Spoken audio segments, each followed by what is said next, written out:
আসসালামু আলাইকুম। তো অনেকে জিজ্ঞাসা করেন যে ভাই যে আমি ডিম কিভাবে উল্টাবো, মানে বোঝে না কিভাবে ডিম উল্টাইতে হয়।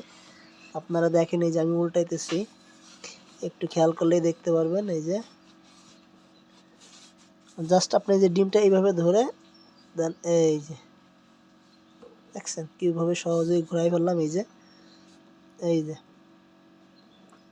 ঠিক আছে। এই যে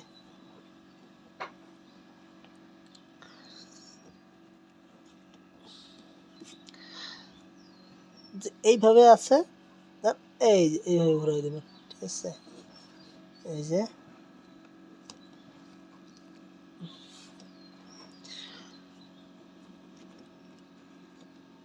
দেখছেন।